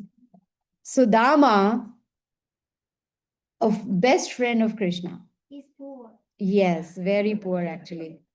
very poor. I am very pleased to see that these children have so much knowledge from the Bhagavatam. It gives me a lot of happiness that right from childhood, they know these stories, they know these pastimes. So, and this will help them as they grow up. Do you agree? This is going to help. Parents. Yes, yes. Credit goes to the parents because they are the ones who's giving that wrong statement. No. Explain the parents what you wanted. Oh, the hidden message. Oh, when the mother-in-law wants to teach the daughter-in-law, she will tell the daughter. She'll tell the daughter so that daughter-in-law will understand. Huh. Oh, that's the. Yeah, you're very blessed. Seriously, I'm telling you, you're very blessed because to come from all the different parts of the US, to come here, spend your time, energy, and money, of course, and come all the way and sit for 5 days listening to my boring talk day after day after day, 2 hours, right? We have somebody from Bharat. Yes, from India too. Yes. Did you come specially for this katha? Oh, Krishna. That's the sweetest favorite grandson. Oh, No, he is the authentic inheritor of and affection. oh. That is his Pardadi. And this one. Okay. Okay. Great grandson. Great grandson. The most favorite? No. You wouldn't want to say that because there are so many children here. Yes. We are just a derivative. The rest of Wow. us, we are derivative. What does that mean? No, I am very poor in English, so I'm asking you honestly, what does that mean? Secondary product. Oh, leftover love, leftover love. Oh, okay. It is said the one who comes from the farthest distance gets the most pious credit. Gets the most pious credit. Yes. You were talking about Sudama. Thank you. She's like, get on with it. We want to get over with it. Yes. So Shan is right. Sudama was very, very poor. And he was so poor that he was not able to feed his family, his children, his wife, and they were really struggling hard. So one day his wife told him that her name was Vasundhara. She told him, your best friend is Krishna. He is the king of Dwarka. He's so opulent. He has so much money. Why don't you go and take help from him? Sudama said, no, I cannot do that. This is friendship. We don't do business in that, that, oh, you give me this or give me that. No. Now in this world, friendship is you scratch my back, I scratch your back, right? What's in it for me? What can you give me? Then I can be your friend. This is how friendship works. But this was true friendship right from school days. They were in the ashram of Sandipani Muni in Gurukul, and there they had become best friends. One from royal family and one from a very poor family. So he said, no, I cannot ask anything. But she, insisted, no, why don't you go? You please, it'll be nice. It'll help. Our children have no food to eat. So he finally agreed. He said, okay, I will go just to have darshan of Krishna. Then he said, how can I go empty handed? Does anyone know what did Sudama take with him? Shan, do you remember? What did he take with him in a potli? Poha. Yes, poha. Poha in English is called flat rice, right? Flat rice or chipped rice or whatever it is. So that also they didn't have at home. She went and borrowed from neighbors and made a small potli, and he hung that potli and he went walking all the way. And while he was going to Dwarka, all he was doing was chanting Krishna's holy name. And as soon as he reached Dwarka, the guards wouldn't let him in. Because who is this poor beggar who has come? His clothes are torn. He looks all famished and he's like, so weak, and he doesn't have any Samsung bag with him, some roller bag or some luggage. Nothing. Who is he? They wouldn't allow him inside. He said, I am Krishna's friend. I've come to see him. And they started laughing. Then he was about to turn and then he called out to Krishna loudly. How do you think he called out to Krishna? Yes. He screamed the name of Krishna and Krishna heard. And immediately Krishna came running. He came running and he embraced Sudama and took him inside the kingdom, made him sit on the throne, his own throne. And he washed his feet. With what? With his tears.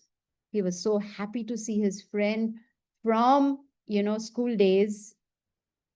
When we meet, any one of you have met the older ones, a reunion of friends? Yeah? You're there.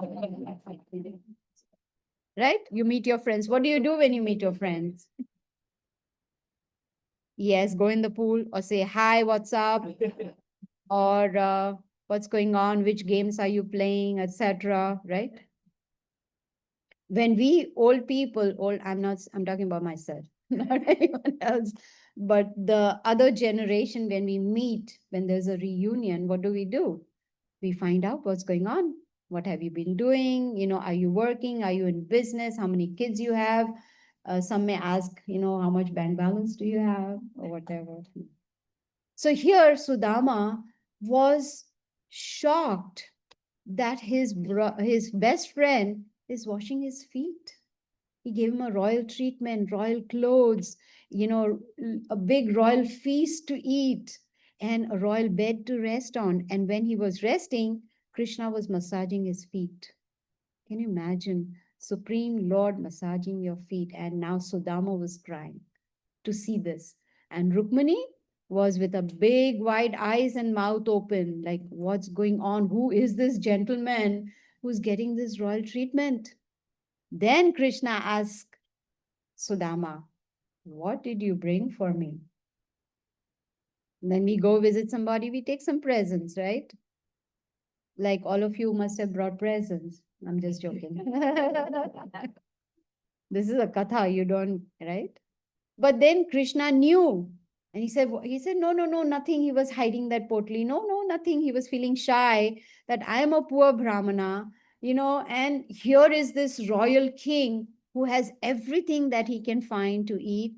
He's not going to like this little poha that I brought. But Krishna snatched it from him. He opened the potli and he was so happy to see that poha. What do you think is the reason Krishna was happy to see that little amount of poha in that potli?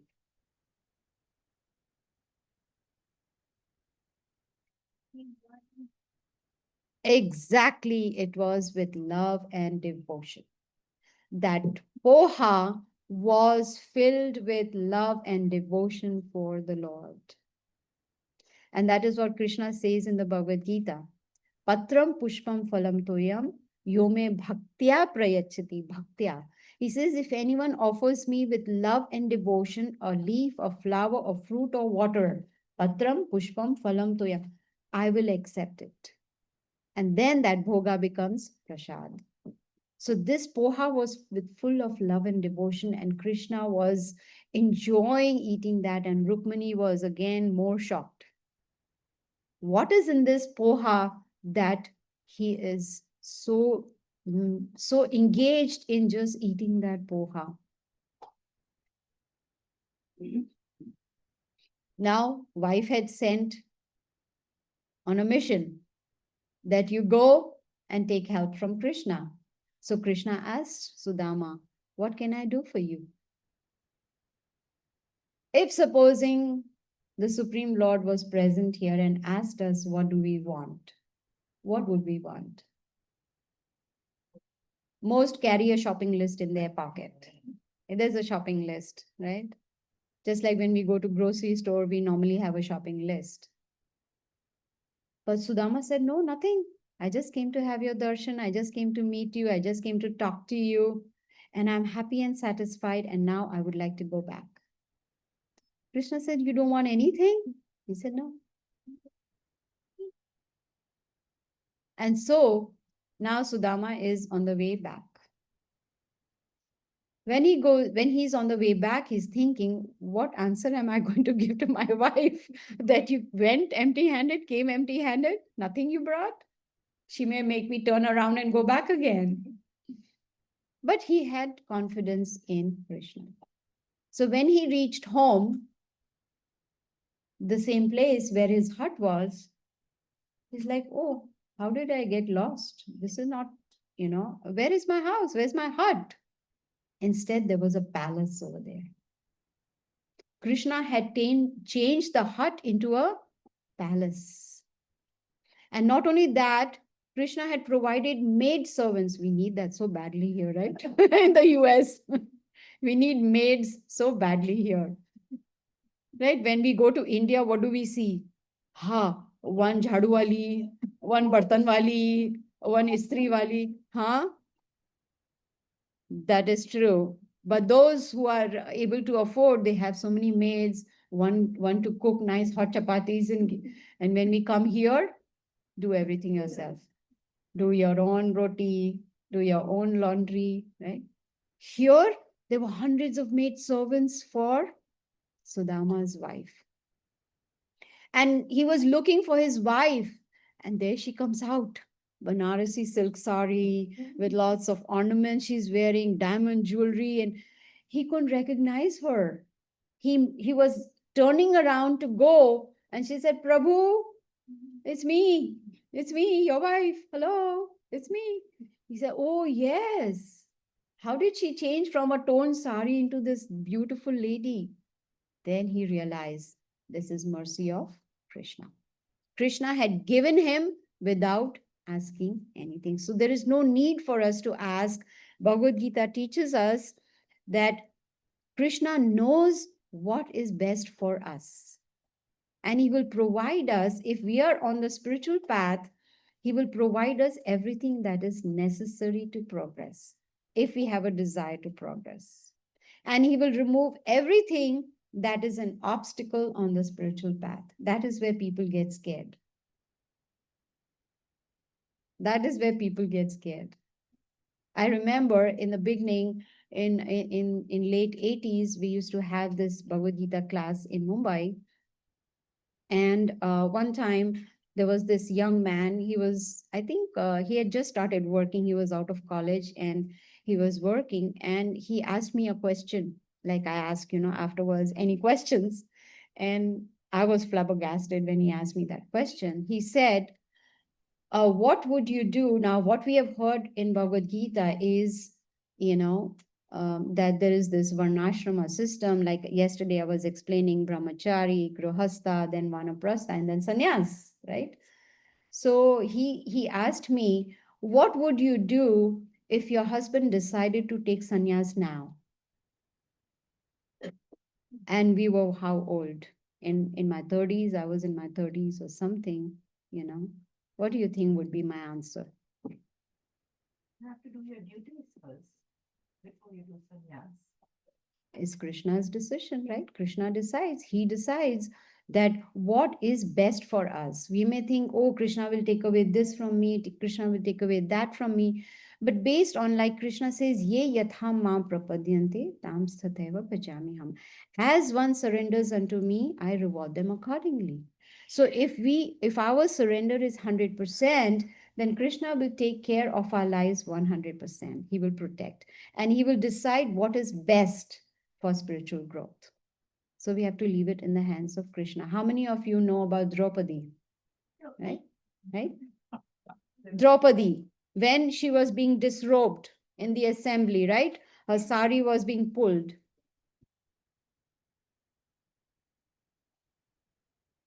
Yes, they were very mean and they were pulling her sari. What did she do? She tried to save herself. She was holding the sari, hoping she can save herself. Was she able to save? No. Only when she put her hands up and called out, "Oh Govinda," that is when Krishna came to help her. So same applies in spiritual life. When we surrender to the Lord and believe in his words, believe in his promise that my devotee will never perish, to that degree he is going to protect us. So from what do we learn from Sudama?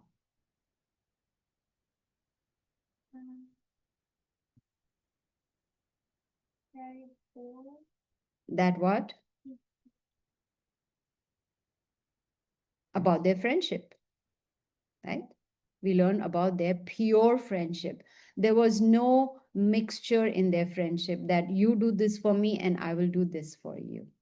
It was just pure love and devotion in their friendship. So, this is what it teaches us, that there's no exploitation in friendship. There should be actually no exploitation, and we should help our friends irrespective of their financial status and not demand anything. Just like, some people like to demand respect. Can we demand respect? No. What should we do? We should command.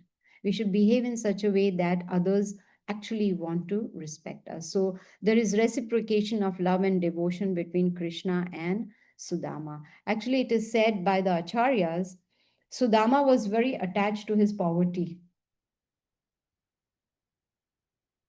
Can you believe that? He was attached to his poverty. He was like, at some point he became proud of his poverty. Oh, look, I am so poor. I don't have anything. There also pride can come in, and Krishna wanted to remove that pride. Yes, Krishna wanted to remove that little also, and that's why he gave him so much opulence, so that he does not get attached to his poverty and continue being attached to his poverty. See, attachment is actually detrimental on the spiritual path. It's 11 o'clock, so it's almost time. Can I stop now, or there are two more pastimes? Yeah. Complete those two. Huh? Those two pastimes. I know children are tired. I think we can we can stop here. No problem.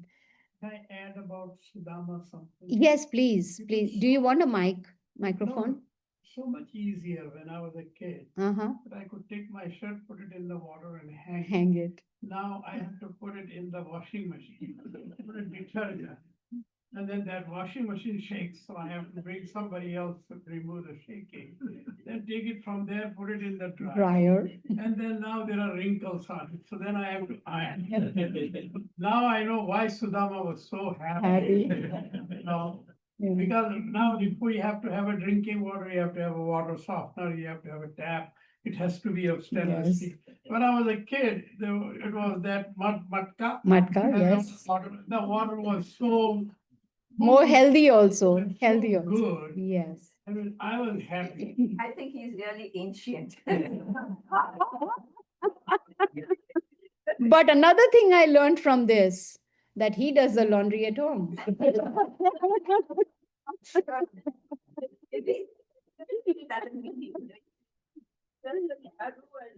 He does a jhadu pocha also. Oh, chai, okay. You have a good husband. Oh, yes, his name is Sri Narayan. Yes. Be honest about it, Uh-huh. because you have to have a car to go from A to B. Yes, In the village, we yes, used to walk. just and walk, cross the whole yes, village. yes. No petrol, no pollution, no Mhm. nothing. I mean, why would Yes. Sudama not be happy? Happy, exactly. Yeah, see, if you have a closet full of clothes, you are like in the morning, what do I wear today? Oh, I wore this yesterday. If you only have two pieces of cloth, then you don't have to think. One day this, wash and keep. Next day this, wash and keep. Simple. And with your permission, I'll say this, I'm a Uh-huh. submarine. They have so many clothes that I have to take it, hide it in the garage. And then 2 months later, Okay, who is that? I just dispose them all. That is what we do. We buy, and then we have what they call is a garage sale or a yard sale, and we want to get rid of them. And we want someone else to take our extra luggage. Yes. Narad Muni says that if we want to go back to the spiritual world, we cannot take a check bag with us, like when we travel. No. A handbag also should be so light that you can just carry it on your shoulder. And what should be in that handbag? Love and devotion for the Lord. That's it. No need to take anything. I mean, when we go on a journey, especially to India, oh, we start making a list, to-do list, right? All the things that need to go inside the bag, all the gifts that we have to take. This water here somewhere. Somewhere here I had put water. Oh, it's there. Okay. Okay. Where was I? Suitcase. I'm even forgetting that. You the laundry. Your laundry. Yes. So Narad Muni says we have to keep it very light, very, very light. Then we are able to go back to the spiritual world. So I just remembered Krishna had hired 38.8 million teachers to teach his children. 38.8 million. Yeah, that's what I. You wrote? Okay, 38.8 million. Yes. And he also had one daughter from each wife. So 16,108 daughters too. Where are the children to do the math, to add it to the kids? Right? So, yeah. So I think we have covered most of the 10th canto, 90 chapters. It's very difficult to cover all of them. But the main idea is, as I started the class, was Janma Karma cha me divyam evam yoveti tatvaha tyaktya deham punarjanma neti mameti. So Arjuna, Krishna tells Arjuna, anyone who understands the transcendental nature of my appearance and activities does not take birth in this material world after giving up this body, but comes to my abode. So that is the secret of this 10th canto, to understand his activities and appearance, so that if our goal is to go to the spiritual world, we are able to go. So I will end here now. That is the 10th canto. And if you want, you can